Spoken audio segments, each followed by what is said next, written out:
Hello মুভিম্যানের বন্ধুরা, কেমন আছেন সবাই? আচ্ছা ভাবুন তো একটা ক্লাসের কথা, যেখানে টিচার আসলেও কেউ পাত্তা দেয় না। কেউ ক্লাসে ম্যাগি রান্না করছে, তো আবার কেউ গিটার বাজাচ্ছে। এই ক্লাসের দায়িত্ব যখন দেওয়া হয় এমন একজনকে যে হাত দিয়ে চকের থেকে বেশি রাইফেল চালাতে অভ্যস্ত, তখন কি হতে পারে? আজকের গল্প একজন এক্স মিলিটারি অফিসারের, যে স্টুডেন্টদেরকে সাইজ করতে মিলিটারি কৌশল ব্যবহার করে। চলুন দেখি স্কুলের সব থেকে ফাজিল ক্লাস যখন একজন কমান্ডার পাল্লায় পড়ে, তখন স্কুলটা স্কুল থাকে নাকি ট্রেনিং ক্যাম্প হয়ে যায়। তো আজেরা ইন্ট্রো বাদ দিয়ে চলুন শুরু করা যাক। আর পুরো গল্প জুড়েই বরাবরের মতো আমি মুভিম্যান আছি আপনাদের সাথে। ও হ্যাঁ, আমাদের আজকের গল্পের নাম বিগ ব্রাদার।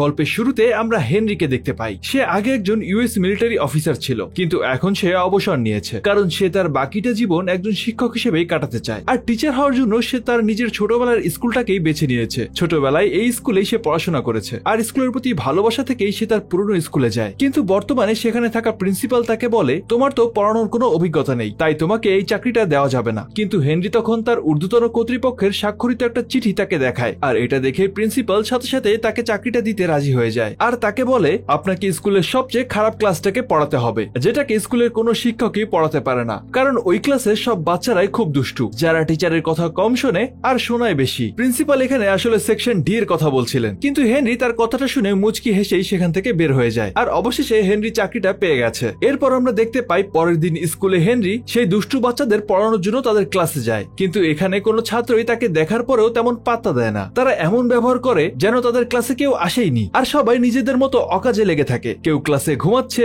তো কেউ গিটার বাজিয়ে মেয়েদেরকে ইমপ্রেস করছে, আর এমনকি কয়েকজন তো সেখানে স্টোভ জ্বালিয়ে ম্যাগি বানাচ্ছে। এমন একটা অবস্থা, এটা স্কুল নাকি পিকনিকের ক্যাম্প সেটা বোঝাই দায় হয়ে গেছে। আর বেচারা হেনরির তো কোনো ইজ্জতই নেই। সে কিছুক্ষণ চেষ্টা করেও কারো মনোযোগ ফেরাতে না পেরে চট করে একটা বুদ্ধি আটলো। সে ভাবলো, ওরা আমাকে ফোকাস না করলে কি হবে, আমি ওদের সাথে মিশে যাই, তাহলেই তো হয়। তাই হেনরি সেই সব বাচ্চাদের মনোযোগ নিজের দিকে আকর্ষণ করার জন্য তাদের সবার কাজের উপরে কমেন্ট করতে থাকে। সেই ম্যাগি নুডলস বানানো ছেলেটার কাছে গিয়ে বলে, আরে এভাবে কি ম্যাগি রান্না করা যায় নাকি? আমার কাছ থেকে শিখে নিস, আমি ভালো রান্না করতে পারি। তারপর ফ্রি ফায়ার খেলতে থাকা একজন ছেলের কাছে গিয়ে বলে, তুই তো বাচ্চা, পারলে একদিন আমাকে হারিয়ে দেখাস, এই গেমে আমি সিজন 3 এর প্লেয়ার। এভাবে একে একে সব বাচ্চাদের কাছে গিয়ে তাদের কাজ নিয়ে মন্তব্য করতে শুরু করে। তারপর সব বাচ্চারা যখন তার দিকে তাকায়, তখন সে নিজের পরিচয় দেয় আর নিজের নাম আর ফোন নাম্বার বোর্ডে লিখতে শুরু করে। কিন্তু তার হাতের লেখা দেখে বাচ্চারা আবারও হাসতে থাকে। তারা তাকে বলে, এত বাজে হাতের লেখা নিয়ে শিক্ষক হবেন কিভাবে? এদিকে তখন ক্লাসে থাকা একজন ছাত্র বোর্ডে দেওয়া তার নাম্বারে ফোন করে। হেনরি ফোনটা ধরলে ছাত্র চুপচাপ বলে, আপনি এখান থেকে বের হয়ে যান। এদিকে হেনরি সাথে সাথে এই পেছনে ফিরে দেখে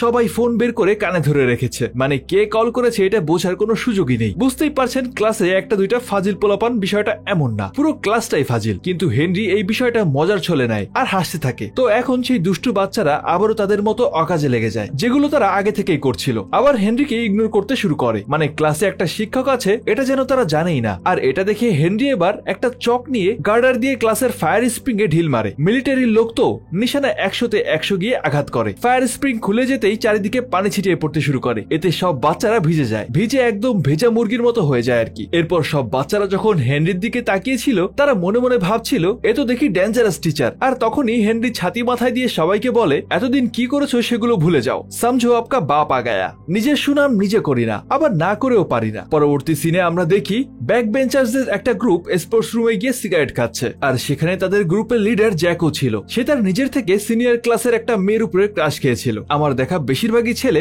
সিনিয়রদের উপরেই প্রথমে ক্রাশ খায়। যাই হোক, জ্যাকও মিষ্টি মেয়েটার উপরে ক্রাশ খেয়েছে, তাই সে ফোনে সেই মেয়েটারই ছবি দেখছিল। এই বিষয়টা পাশ থেকে তার একটা বন্ধু দেখে ফেলে আর টুস করে তার হাত থেকে ফোনটা নিয়ে নেয়। ফোন নিয়ে তো তাকে মজা করতে থাকে, নতুন প্রেমে পড়লে আমাদের ভাই বন্ধুরা যেমন করে আর কি। ঠিক তখনই স্কুলের বড়লোক বাপের বকাটে বাস্কেটবল প্লেয়ারদের একটা গ্রুপ সেখানে আসে। এই গ্রুপটার সাথে জ্যাকেদের আগে থেকেই শত্রুতা ছিল, এরা একে অপরকে দেখতেই পারে না। বাস্কেটবলের গ্রুপের ছেলেগুলোর বাপের টাকার গরমে মানুষের সাথে যা ইচ্ছা তাই ব্যবহার করত, কিন্তু জ্যাকের সাথে খারাপ ব্যবহার করায় জ্যাকও তাকে ছেড়ে কথা বলে না। বিষয়টা দুইজনের মধ্যে এক পর্যায়ে হাতাহাতিতে চলে যায়। এরপর আমরা দেখতে পাই বাস্কেটবল প্লেয়ারদের গ্রুপ তাদের প্র্যাকটিস করছিল। তখন জ্যাক তার বন্ধুদের সাথে বাস্কেটবল খেলছিল। এমন সময় জ্যাক তার অপমানের বদলা নেওয়ার জন্য গ্রাউন্ডে একটা বোতল ফেলে দেয়, যাতে বাস্কেটবল টিমের লিডার পড়ে যায়। তাদের প্ল্যান মতো কাজ হয়। বাস্কেটবল দলের লিডার ওই বোতলে পা পিছলে ফ্লোরে পড়ে যায়, আর এটা দেখে জ্যাক আর তার বন্ধুরা ওপর থেকে হাসতে থাকে। কিন্তু এমন করার সময় তাদের ইংলিশ ম্যাম তাদেরকে দেখে ফেলে। ইংরেজি ম্যামরা সবসময় কিউটি হয়, কিন্তু আমাদের এই ইংরেজি ম্যাম দেখতে কিউট হলেও শাসনের ব্যাপারে ছিল ব্যাপক কড়া। তাই সে তাদেরকে পানিশমেন্ট দেয়। পানিশমেন্ট থেকে বাঁচার জন্য সেই স্টুডেন্টরা টিচারের সাথে একটা প্রাঙ্ক করে। তার টেবিলের উপরে থাকা ফ্লাক্সের ঢাকনা খুলে রাখে, আর একটু নাড়া লাগতেই তার সব চা জরুরি কাগজপত্রের উপরে পড়ে যায়। আর ম্যামের এমন 12টা বাজিয়ে তারা সেখান থেকে চম্পট দেয়। তার পরের সিনে আমরা স্কুলের প্রিন্সিপালকে দেখি। সে খুবই চিন্তিত, কারণ তার স্কুলের রেপুটেশন ভালো না, যে কারণে এডুকেশন বোর্ড তাদের অ্যানুয়াল ফান্ডিং থেকে 20% কাটার কথা বলছে। তাই স্কুলে এডুকেশন বোর্ডের কিছু লোকও এসেছে, কারণ তারা জানতে চাচ্ছিল স্কুলটা ঠিক করে চলছে কিনা, আর প্রিন্সিপাল স্যার কিভাবে স্কুলের ফান্ডিং ব্যবহার করে। এদিকে আমাদের নতুন শিক্ষক হেনরি তার ক্লাসের বাচ্চাদেরকে পড়ানোর জন্য যায়, কিন্তু ক্লাসের সব স্টুডেন্টরা মিলে তার সাথে প্রাঙ্ক করার জন্য দরজার উপরে একটা পানির বালতি রেখে দিয়েছিল, যাতে দরজা খুলতেই তার মাথায় বালতি পড়ে সে সম্পূর্ণ ভিজে যায়। আর সবকিছু বাচ্চাগুলোর প্ল্যান মতোই যাচ্ছিল, কিন্তু যখন হেনরি দরজা খোলে তখন সে সেই পড়া বালতিটা এক ঘুষি মারে। আর সামান্য একজন ক্লাস টিচারের এমন রিফ্লেক্স দেখে বাচ্চারা তো একেবারেই অবাক হয়ে যায়। আসলে তারা তো জানতো না হেনরি আসলে একজন ফর্মাল কমান্ডো। আর হেনরি তখন একটু ভাব নিয়ে বলে, না না, বাপ সে পাঙ্গা নেই লেতে।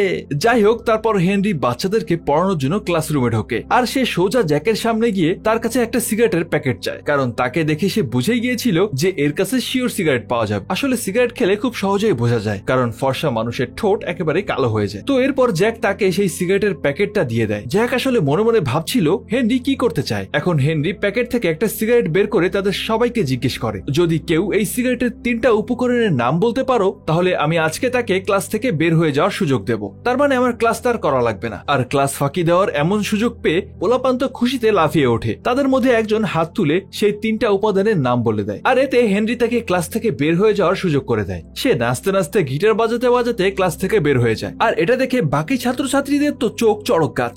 সবাই খুব মনোযোগ দিয়ে হেনরির কথাগুলো শুনতে শুরু করে, যাতে করে তারাও ক্লাস ফাঁকি দেওয়ার সুযোগ পায়। তখন হেনরি সেই সব স্টুডেন্টদের সামনে একটা করে সিগারেট দেয়, আর তাদেরকে জিজ্ঞেস করে যে সিগারেট খেলে কি হয়। সে ভালো করেই জানতো যে যদি সে এমনি সিগারেট খাওয়ার ক্ষতিগুলো বলে দেয়, তাহলে তারা কখনোই তার কথাগুলো কানে নেবে না। সে তখন তাদেরকে বলে, সিগারেট খেলে আমাদের ফুসফুসে খুব বাজে রকমের নিকোটিন জমে, আর সেই সাথে থাকে কাগজ পোড়ার কারণে টার, আর এই দুটো মিলে আমাদের ফুসফুস ছিদ্র করে ফেলে, এমনকি ক্যান্সারও পর্যন্ত হতে পারে। অবাক করা ব্যাপার ছিল, এটাই প্রথমবার ছিল যে ক্লাসের সব বাচ্চারা তার কথাগুলো মনোযোগ দিয়ে শুনছিল আর পড়ার প্রতি তাদের আগ্রহ দেখাচ্ছিল। তারপর ছুটির ঘন্টা বাজার পর হেনরি সেই সব বাচ্চাদের তাদের সিগারেট ফেরত দিতে বলে, আর না চাইতেও জ্যাক আর তার সঙ্গীদেরকে সিগারেট ফেরত দিতে হয়। বিষয়টা এমন দাঁড়ালো, সাপও মরলো লাঠিও ভাঙলো না। সিগারেটের ক্ষতিকর দিকগুলো পড়ানোও হয়ে গেল, আবার টেকনিক্যালি তাদের থেকে সিগারেট গুলো জব্দ করেও ফেললো। তারপর সেই দিন ক্যাফেটেরিয়াতে বাস্কেটবল প্লেয়ারদের ক্যাপ্টেন জ্যাকের এক বন্ধু ব্রুসকে ল্যাং মেরে ফেলে দেয়। তারপর আর কি ছিল, এই দুই গ্রুপের মধ্যে প্রচন্ড মারামারি শুরু হয়ে যায়। তারা একে অপরের উপর চেয়ার টেবিল সবকিছু ছুটতে থাকে। মারামারির অন্যতম হাতিয়ার ছিল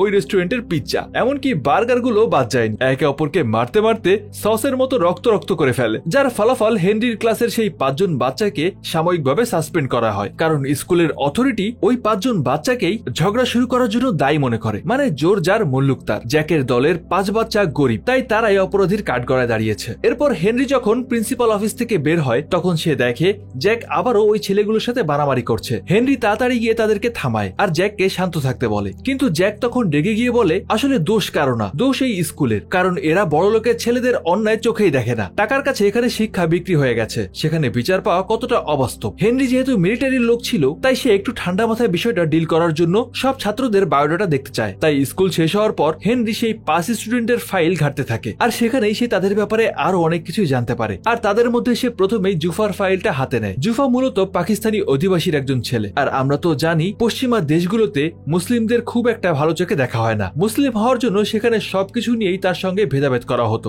এমনকি তার প্রতিবেশীরা তার উপরে অনেকবারই চুরির দোষ দিয়েছে, এমনকি পুলিশ কেসও করেছে। কিন্তু জুফাই সবকিছু মুখ বুঝে সহ্য করত। আর সামাজিক এই ভেদাভেদ সে তার মিউজিকের মাধ্যমে প্রকাশ করত। মিউজিকের মাধ্যমে সে তার নিজের কষ্ট ভুলে থাকার চেষ্টা করত। তার স্বপ্ন ছিল সে একদিন একটা বড় মিউজিশিয়ান হবে। এরপর দ্বিতীয় নম্বরে হেনরি ডেনের ফাইলটা হাতে নেয়, যার বাবা তাকে ছোটবেলা থেকেই ভালোবাসে না, কারণ তারা সবসময় একটা ছেলে সন্তান চাইতো। মেয়ে বাচ্চা হওয়ায় তারা খুবই অসন্তুষ্ট ছিল। কি আজব তাই না? পৃথিবীর উন্নত দেশের মানুষদের মধ্যেও এই গোড়ামি রয়ে গেছে, অথচ মানুষ এটা ভুলে যায় কন্যা সন্তান সৃষ্টিকর্তার রহমত। আর শুধুমাত্র মেয়ে হওয়ার কারণেই তারা ডেনিনকে ঘৃণা করত। এরপর যখন ডেনিনের ভাই জন্ম নিল, তখন তারা ছোট ভাইকে নিয়ে এতটাই মেতে থাকতো যে তারা ডেনিনের দিকে তাকানোর সময়টাও পেত না। আর ছোট্ট ডেন তখন সবার নজরে আসার চেষ্টা করত। সে এতটুকু বয়সেই ভাবতে শুরু করে মেয়ে হয়ে জন্মানোটাই বুঝি অভিশাপ। যার জন্য সে একটু বড় হতেই ছেলেদের মতো করে গেম খেলা, এমনকি ছেলেদের মতো পোশাক আশাক পরতে শুরু করে দেয়। সে তার চুল পর্যন্ত কেটে ছেলেদের মতো করে রাখতো, যাতে করে তার বাবা তাকেও একটু হলেও ভালোবাসে। কিন্তু এই সব করে তার কোনো লাভ হয়, আর ধীরে ধীরে ডেনের মনে হতে লাগলো সে যাই করুক না কেন তার বাবা তাকে ঘৃণাই করবে। এসব দেখতে দেখতে একটা সময় তার ভেতরেও পরিবারের প্রতি ঘৃণা জন্মাতে শুরু করে। এরপর হেনরি ব্রুস আর ক্রিস নামের দুই ভাইয়ের ফাইল হাতে নেয়। এদের মা ছোটবেলায় অন্য কারোর সাথে পালিয়ে গিয়েছিল, যে কারণে ব্রুসের বাবা প্রচুর মদ খেত। সে তার স্ত্রীকে এতটাই ভালোবাসতো যে কষ্ট সহ্য করতে না পেরে একসময় শোকে পাথর হয়ে গেছে, কাজকর্মেও একটুও মনোযোগ দিতে পারতো না। আর ব্রুস এই মানসিক যন্ত্রণা থেকে বাঁচার জন্য নিজেকে ভিডিও গেমের নেশায় ডুবিয়ে রাখতো। এজন্য ব্রুসের আর তার বাবার খেয়াল ক্রিসকে রাখতে হতো। সংসারের খরচ চালাতে সে একটা ছোট মুদিখানার দোকানে কাজ করত। অভাব অনটন দেখে বড় হওয়ায় তাদের দুজনেরই একটা সময় জীবনের প্রতি অনীহা চলে আসে। এরপর যখন হেনরি জ্যাকের ফাইল দেখে, তখন সেখানে সে জ্যাকের ব্যাপারে তেমন কোনো ইনফরমেশন পায় না। আর এটা হেনরির কাছেও একটু শকিং ব্যাপার ছিল। সবার ব্যাপারে জানতে পারলেও সে জ্যাকের ব্যাপারে তেমন কিছুই জানতে পারে না। এরপর স্ক্রিনে আমরা জ্যাককে দেখতে পাই। সে একটা হোটেলে ওয়েটারের কাজ করছে, আর তখনই সেখানে একটা জুয়াখোর লোক চলে আসে। এই লোকটার নাম জিনিন। সে তার বিজনেস পার্টনারের সাথে এখানে পার্টি করতে এসেছে, আর তাদের টেবিলে জ্যাকি সার্ভ করছিল।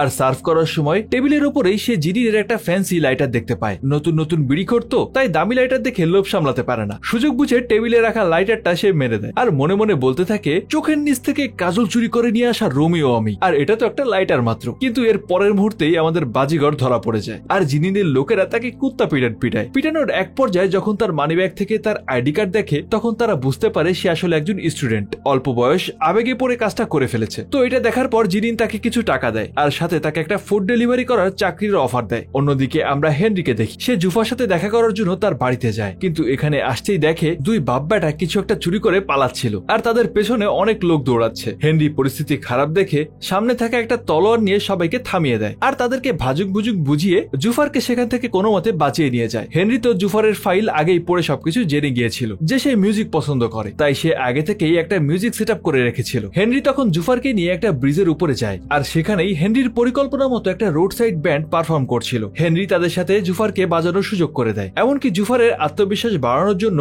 সে ব্যান্ডের সঙ্গে নিজেই পারফর্ম করতে শুরু করে। এটা দেখে জুফাও মিউজিক বাজানোর জন্য আত্মবিশ্বাস পায়। মানে শিক্ষক যখন বন্ধুর মতো হয়ে যায়, তখন ছাত্র তার শিক্ষাকে আনন্দের সাথে গ্রহণ করতে পারে। আর এই ঘটনাটা সেটারই বাস্তব রূপ। জুফার তখন মন খুলে পারফর্ম করতে থাকে। সে অনেক খুশি হয়ে যায়, কারণ আজ পর্যন্ত সে কখনো এত লোকের সামনে পারফর্ম করেনি। এরপর স্ক্রিনে ব্রুস আর ক্রিসকে দেখতে পাই আমরা। তাদের বাবা মাঝরাতে তাদের কাছে মদ খেতে চায়। সে তাদেরকে টাকা দিয়ে বলে, এখনই যা, আমার জন্য মদ নিয়ে আয়। কিন্তু তারা নিজেদের বাবার এই অনুরোধ রাখে না, আর এতেই তাদের বাবা রেগে গিয়ে তাদেরকে ঘর থেকে বের করে দেয়। পরের দিন হেনরি তাদের বাবার সাথে দেখা করতে যায়। হেনরি তাকে বোঝায় যে তার নিজের ছেলেদের প্রতি দায়িত্বশীল হওয়া উচিত। এমনকি হেনরি কথায় কথায় তাকে অ্যালকোহল রিহাব সেন্টারে যাওয়ার পরামর্শ দেয়। অন্যদিকে ডেনিনের বাবা তার জন্য মেকআপ কিনে নিয়ে আসে। সে ডেনিনকে বলে, তোমার মেয়েদের মতো থাকা উচিত, কারণ আমরা চাই না তুমি ছেলেদের মতো আচরণ করো। কিন্তু এটা শুনে ডেনিন রেগে যায়, কারণ তার বাবা কখনো তার যত্ন নেয় না। এতদিন পর এসে হঠাৎ তার আজ মনে হয়েছে যে সে একটা মেয়ে, কোনো ছেলে না। কিন্তু এতদিন কেন তার দিকে একটুও দেখলো না। আর সেই অভিমান থেকেই তার মনে আকাশ সমান রাগের জন্ম হয়েছে। তার কাছে এটাও মনে হয় তার বাবা সবসময় তাকে বোঝাতে চায় যে সে একটা ভালো মেয়ে না। ডেনিন সেই সমস্ত মেকআপ তার ভাইয়ের মুখে মাখিয়ে দেয়, আর ছোট ভাইটাকেই সে একেবারে জোকার বানিয়ে ফেলে। অবশ্য দেখতে খারাপ লাগছিল না। আপনারা কি বলেন বন্ধুরা? যাই হোক, এরপর ডেনিন গাড়ির চাবি নিয়ে বের হয়ে যায়। গাড়ি চালাতে গিয়ে ডেনিন হেনরির সামনে পড়ে। হেনরি তাকে থামিয়ে বলে, লাইসেন্স ছাড়া গাড়ি চালানো বেআইন। যদি তুমি গাড়ি চালাতেই চাও তাহলে আমার সঙ্গে চলো। এরপর তারা দুজনে গো কার্ট রেসিং এর জন্য যায়। হেনরি সেখানে ডেনিনকে অবাক করে দিয়ে বলে, আরে পিছে তো দেখো।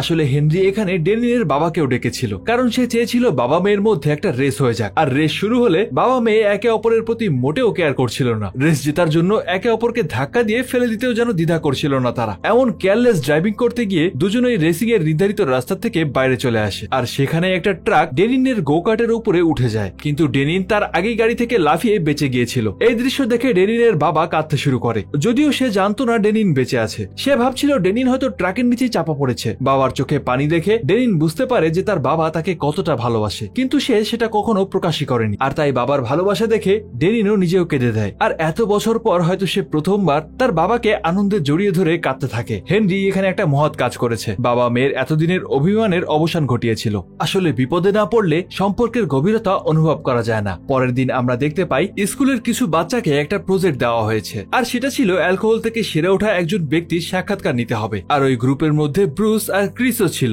তারা একটা রিহাব সেন্টারে আসে, কিন্তু সেখানে এসে তারা একেবারেই চমকে যায়, কারণ এখানে তারা যার সাক্ষাৎকার নিতে এসেছিল সে আর কেউ না, তাদেরই বাবা। শিক্ষার্থীরা তাকে নানা ধরনের প্রশ্ন করতে শুরু করে, সে কেন মদ খাওয়া শুরু করেছিল। উত্তরে সে জানায়, আমি আমার স্ত্রীকে খুব ভালোবাসতাম, কিন্তু আমার জীবনের সব থেকে কঠিন সময়ে সে অন্য কারোর সাথে পালিয়ে গিয়েছিল, সেই কারণেই আমি মদ খাওয়া শুরু করি। তারপর একজন তাকে প্রশ্ন করে, তাহলে আবারও মদ ছেড়ে দেওয়ার চিন্তা কিভাবে আসলো? সে বলে, আসলে আমি ভুলে গিয়েছিলাম আমার দুটো সন্তানও আছে যাদেরকে দেখাশোনা করা আমার দায়িত্ব। সে সবার সামনে জ্যাক আর ব্রুসকে সরাসরি তার ছেলে বলে পরিচয় দেয় না, তবে তাদের কাছে ক্ষমা চায়। সে বলে, আমি সত্যি অনেক অনুতপ্ত। এই কথাগুলো শুনে ক্রিস আর ব্রুস দুজনেই কাটতে শুরু করে। এত বছর পর তারা তাদের বাবার মনের আসল সত্যিটা জানতে পেরেছে। অন্যদিকে আমরা দেখতে পাই জ্যাক এখন জিনিনের সাথে কাজ করতে শুরু করেছে। জিনিনের একটা ফাইটিং রিং আছে যেখানে অনেক ফাইটাররা ফাইট করে, আর অনেক দর্শক এখানে এসে বাজি লাগায় ফাইটারদের ওপর। জিনিন জ্যাককে পরের ফাইটে জেতার জন্য একজন ফাইটারের পানিতে ড্রাগ মেশাতে বলে, এর বদলে সে তাকে অনেকগুলো টাকা দেবে। জ্যাক প্রথমে রাজি ছিল না, কিন্তু জিনিন তাকে এই কাজ করতে বাধ্য করে, কারণ সে নিজের ফাইটারের হারের উপরে অনেক টাকা বাজি ধরেছিল।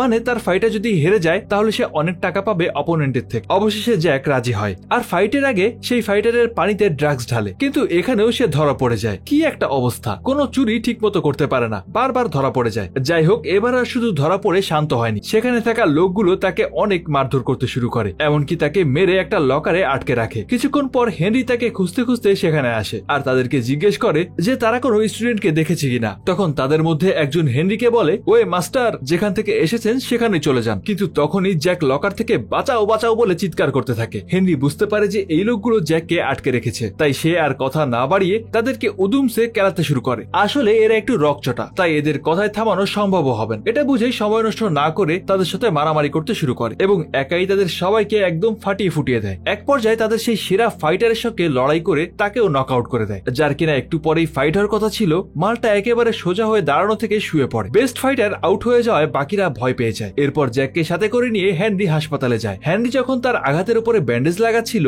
জ্যাক তখন পুলিশকে সবকিছু সত্যিটা জানানোর চেষ্টা করে, কিন্তু জেনিন এসে তাকে থামিয়ে দেয়। সব জানাজানি হলে জেনিনের ফাইটিং এর ব্যবসা লাটে উঠবে, এজন্য সে তাদেরকে অনেক টাকা অফার করে, কিন্তু জ্যাক এবার তার টাকা ফিরিয়ে দেয়। এদিকে এই নিউজটা প্রত্যেকটা টিভি চ্যানেলে ছড়িয়ে পড়ে, সবার মুখে হেনরির জয়গান। চারিদিকে তখন একটাই শিরোনাম, হেনরি তার একজন স্কুল শিক্ষার্থীকে বাঁচানোর জন্য একজন পেশাদার এমএমএ ফাইটারকে মেরেছে। আর এই নিউজের পরেই সে পুরো স্কুলে ফেমাস হয়ে যায়, আর সব শিক্ষার্থীরাও তার কথা মানতে শুরু করে। সবাই এখন তাকে দাঁড়িয়ে সম্মান জানায়। এরপর আমাদের সোজা ফ্ল্যাশব্যাকে নিয়ে যাওয়া হয়, মানে হেনরির স্কুল লাইফে। হেনরি যখন স্কুলে পড়তো তখন সেও দুষ্টামি করত। একদিন একটা স্কুলের অনুষ্ঠানে তার এক ক্লাসমেট পিয়ানো বাজাচ্ছিল, কিন্তু দুষ্টু হেনরি তার উপরে পানি ভর্তি বেলুন ছুঁড়ে মারে। ছেলেটা খুব মন দিয়ে পিয়ানো বাজাচ্ছিল, কিন্তু তাকে এমন ভয় দেওয়ার কারণে সে প্রচন্ড ভয় পেয়ে যায়, আর তার পুরো প্রোগ্রামটাই নষ্ট হয়ে যায়। এই কারণে ছেলেটা হেনরির সঙ্গে মারামারি করে, যদিও হেনরি ছোটবেলা থেকে মারামারিতে এক্সপার্ট। ঝগড়ার এক পর্যায়ে ছেলেটার হাতের উপরে একটা পাথরের মূর্তি পড়ে তার আঙ্গুলটা ভেঙে যায়। এই কারণে হেনরিকে স্কুল থেকে সাসপেন্ড করে দেওয়া হয়েছিল,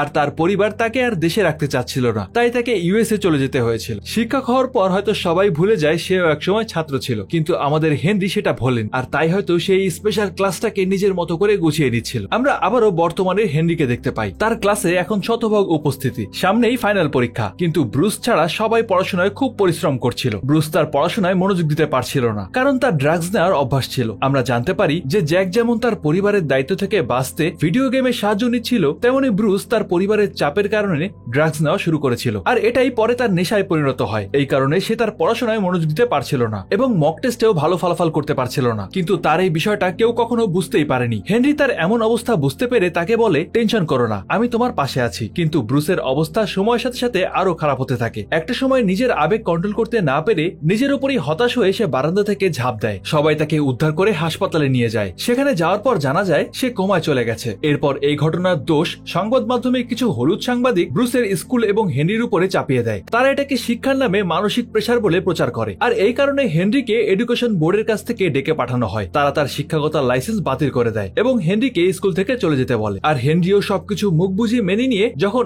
স্কুল থেকে বেরিয়ে যাচ্ছিল, তখন অনেক শিক্ষার্থী তাকে আটকানোর চেষ্টা করে, কারণ তারা চায়নি হেনরি তাদেরকে ছেড়ে চলে যাক। তারা খুব কষ্ট পাচ্ছিল। হেনরিকে ফিরিয়ে আনতে তারা একটা বুদ্ধি আটে, যাতে শিক্ষা বোর্ড বুঝতে পারে হেনরি পড়াশোনায় প্রেসার দেয়নি। সবাই সিদ্ধান্ত নেয় যে তারা তাদের এই পরীক্ষায় খুব ভালো ফলাফল করবে এবং এডুকেশন বোর্ডের কাছে প্রমাণ করবে যে হেনরি একজন ভালো শিক্ষক। আর তাই সেদিনের পর থেকেই তারা সবাই তাদের পরীক্ষার প্রস্তুতি দ্বিগুণ পরিশ্রমের সঙ্গে করতে থাকে। এরপর যখন পরীক্ষার দিন আসে, তখন জ্যাক, ব্রুস আর ক্লাসের সব শিক্ষার্থীদের কাছে হেনরির ফোন থেকে একটা মেসেজ আসে যে সে পরীক্ষার আগে তাদের সঙ্গে স্কুলে দেখা করতে চায়। কিন্তু যখন সব শিক্ষার্থীরা স্কুলে পৌঁছায়, তখন তখন তারা জানতে পারে যে এই সব জিনিনের চক্রান্ত। সে হেনরিকে একটা শিক্ষা দিতে চেয়েছিল। সে সব স্কুলের শিক্ষার্থীদেরকে স্কুলেই বন্দী করে রাখে যাতে করে তারা পরীক্ষা দিতে না পারে, আর হেনরিও কিছুতেই এই স্কুলে আর ফিরে আসতে না পারে। কিন্তু কিছুক্ষণ পর হেনরিও স্কুলে এসে পৌঁছায়। আসলে সেও মনে মনে পরীক্ষার আগে সব স্টুডেন্টদের সাথে দেখা করতে চেয়েছিল। তখন সে জেনিনের ব্যাপারে সবকিছু জানতে পারে যে সে সব শিক্ষার্থীদেরকে বন্দী করে রেখেছে। সে দ্রুত জিনিনের কাছে যায় আর তার সব লোকদের সাথে লড়াই করতে শুরু করে। শিক্ষার্থীরা সেখান থেকে ছাড়া পেয়ে দ্রুত পরীক্ষার হলের দিকে যায়। অন্যদিকে হেনরি তখনও জিনিনের সাথে লড়াই করছিল। লড়াইয়ের সময় জেনিন তাকে বলে, আমি সেই ছেলেটা যার হাত তুমি ভেঙে দিয়েছিলে, সেই কারণে আমি কখনো মিউজিক কম্পিটিশনে যেতে পারিনি। এমনকি ওই দিনের পর থেকে আমি কোনোদিন পিয়ানো বাজাইনি, আর এই সব কিছুর জন্য তুমি দায়ী। আজ আমার রাগের সম্পূর্ণ কারণ তুমি নিজেই। হেনরি তাকে বোঝানোর চেষ্টা করে, ছোটবেলায় ভুল করেছিলাম, তখন এত কিছু ভেবে তোমার কোনো ক্ষতি করিনি, তাও সেদিনের জন্য আমি তোমার কাছে ক্ষমা চাই। ওইটা একটা দুর্ঘটনা ছিল, আমি একান্ত ইচ্ছা করে কিছুই করিনি। কিন্তু সে কোনো কথা না শুনেই আবারও হেনরির উপর আক্রমণ করে। মারামারির এক পর্যায়ে হেনরি একটা ছুরি দিয়ে তাকে মারতেই যাচ্ছিল, কিন্তু তখনই সে হঠাৎ করে থেমে যায় আর বলে, হিংসা পুষে না রেখে চলো বদলে যায়। এটা বলে সে সেখান থেকে চলে যায়। অন্যদিকে আমরা সব শিক্ষার্থীদেরকে দেখি তারা পরীক্ষার হলে পৌঁছে গিয়েছিল। তারা খুব ভালো পরীক্ষাও দিয়েছে, আর যেই কারণে কিছুদিন পরেই রেজাল্টে দেখা যায় তাদের কলেজ প্রথম স্থান অধিকার করেছে। আর তাই শিক্ষা বোর্ড থেকে স্কুলের 20% এক্সট্রা ফান্ড দেওয়া হয়। এতে প্রিন্সিপাল নিজেও খুশিতে লাফিয়ে ওঠে। আর একই সাথে হেনরিও আবারও শিক্ষকতা করার পারমিশন পেয়ে যায়। আর শেষে আমরা দেখতে পাই হেনরি আবারও একটা উশৃঙ্খল ক্লাসে ঢোকে। আগের মতোই ফায়ার স্প্রিং এ চক মেরে সবাইকে ভিজিয়ে দিচ্ছে, আর ছাতা মাথায় দিয়ে সবাইকে বলছে, এতদিন কি করেছো সেটা ভুলে যাও, সমঝো আপকা বাপ আ গায়া। নিজের সুনাম নিজে করি না, আবার না করেও পারি না। আর এখানেই আমাদের এই গল্পটা শেষ হয়ে যায়। সত্যি বলতে হেনরি শুধু একজন শিক্ষক বললে ভুল হবে। সে ছিল একজন বন্ধু, একজন অভিভাবক, আর সবচেয়ে বড় কথা সে ছিল একজন নিরাময়কারী। সে সেই সব ভাঙা মনগুলো জোড়া লাগিয়েছে যাদেরকে সমাজ নষ্ট বলে দাগিয়ে দিয়েছিল। গল্পটা আমাদের চোখে আঙ্গুল দিয়ে দেখিয়ে দেয় কোনো ছাত্রই আসলে খারাপ হয় না। পরিস্থিতির কারণে তারা হয়তো একটু এলোমেলো হয়ে যায়। তাদের শুধু এমন একজন মানুষের প্রয়োজন হয় যে তাদেরকে বকা না দিয়ে তাদের ভেতরের কষ্টটা বুঝবে আর বলবে, ভয় পাস না, আমি তোর পাশে আছি। আপনার জীবনেও কি এমন কোনো হেনরি ছিল? কমেন্ট করে আমাকে জানাবেন। এবার চলে যাচ্ছি সরাসরি আমাদের ফ্যানদেরকে নিয়ে সাজানো মুভিম্যানের ফ্যান সেকশনে। আমাদের আজকের সেরা মন্তব্যকারী হিসেবে নির্বাচিত হয়েছেন আবু মুসা ভাই। তিনি বলেছিলেন, আমি বগুড়া থেকে দেখছি, এমন রূপকথার গল্প আরো দেখতে চাই, অনেক ভালো লাগে, খুব খুব খুব সুন্দর হয়েছে, গল্পটি আরো দেখতে চাই। তারপর লাল ভালোবাসা, দেন একগুচ্ছ ফুল, তারপর গোলাপি ভালোবাসা, মাঝখানে ব্যান্ডেজও আছে। যাই হোক, আপনাকে অনেক ধন্যবাদ মুসা ভাই। আর এভাবে আমাদের পাশে থাকার জন্য আপনাদের সবাইকে জানাই অন্তরের অন্তঃস্থল থেকে অসংখ্য ধন্যবাদ। আজকের মতো বিদায় নিচ্ছি, আবারও দেখা হবে নতুন কোনো গল্প নিয়ে। ততদিন পর্যন্ত সবাই ভালো থাকুন, আর অবশ্যই ভালোকে ভালোবাসুন।